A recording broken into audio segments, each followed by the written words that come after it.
Young and gorgeous loan officer Christine is desperate to land the manager position. She's got the perfect boyfriend Clay, a respected college professor. But deep down, she's always ashamed of growing up on a farm. She wants into high society so badly. It's eating her alive. One day, an old woman in filthy clothes walks into the bank. She begs Christine to extend her mortgage. The bank is already taking her furniture away, getting ready to seize her house. At first, Christine wants to help, but her boss gives her a warning. If she wants that promotion, she needs to start making decisions that benefit the bank, and the coworker competing against her is just waiting for her to mess up in the end. Ambition wins over compassion. Christine denies the extension. She even tells the old woman maybe it's time for a nursing home or to move in with her granddaughter. The old woman goes silent. Slowly, she lifts her head, and suddenly, her eyes turn ice cold. She says she's never begged anyone in her entire life. Then she drops to her knees, trembling, trying to kiss the hem of Christine's skirt. Christine panics and backs away, calling security over. And in that moment, the old woman's last bit of dignity shatters completely. Before leaving, she suddenly snaps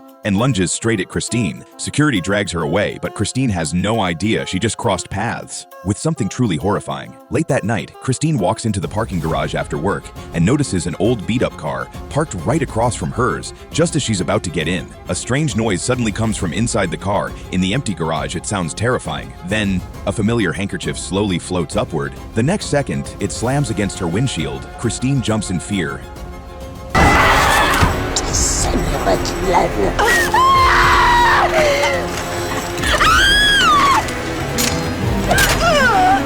The old woman bursts out of the back seat. She grabs Christine by the throat like a maniac. Christine fights desperately. She finally throws the car into drive and slams the gas pedal, crashing into the car in front of them. The impact finally separates them. It even knocks the old woman's dentures flying out, but she acts like she can't feel pain. She attacks again, and with her toothless mouth, she bites straight into Christine's chin. The two fight like animals.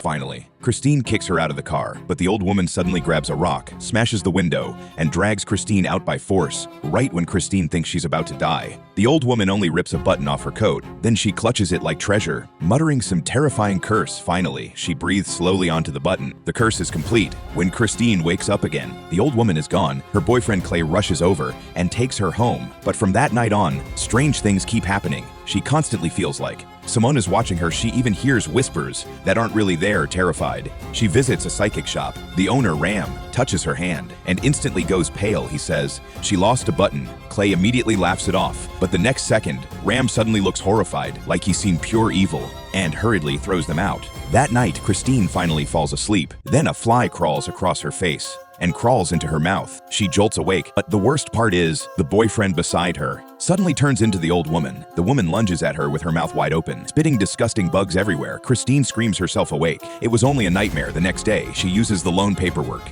to find the old woman's house, but the second she walks inside, she sees the woman's funeral portrait. She's already dead. Christine stumbles backward in panic and falls straight into the coffin, landing on top of the corpse.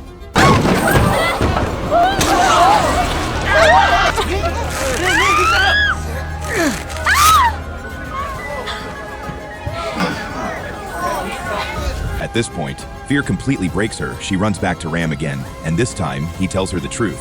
She's been cursed by the gypsy demon Lamia. In 3 days, the demon will drag her to hell. The only way to survive is to pass the curse on to someone else. She has to secretly give the cursed button to someone else, and they can never know otherwise. The curse comes back even stronger, holding the envelope with the button inside. Christine starts searching for a target. She even considers giving it to a dying old man, but she can't go through with it. Then she thinks about passing the curse on to Stu, the coworker competing against her. But when she finally sees him, she still can't do it. Just when all hope seems gone, she notices an obituary in the newspaper, and suddenly, she gets a terrifying idea. The curse came from the old woman. Why not give it back to her? That night, rain pours from the sky. Christine rushes into the cemetery and digs up the old woman's grave like a madwoman. She pries open the coffin and forces the envelope into the corpse's mouth. After all of that, she finally believes she's safe. The next morning, bright sunshine, Christine puts on a beautiful dress and heads to the train station with Clay for a trip. She thinks the nightmare is finally over, but suddenly, Clay pulls out an envelope. He says he found it in the car yesterday. Inside is the button from her coat. That's when she realizes the truth. Last night, she grabbed the wrong envelope. The thing she buried in the grave wasn't the cursed button at all. It was just one of Clay's collectible coins, and in that instant, Christine completely breaks. Oh, God! Hey, no! Hey! Oh, God, no!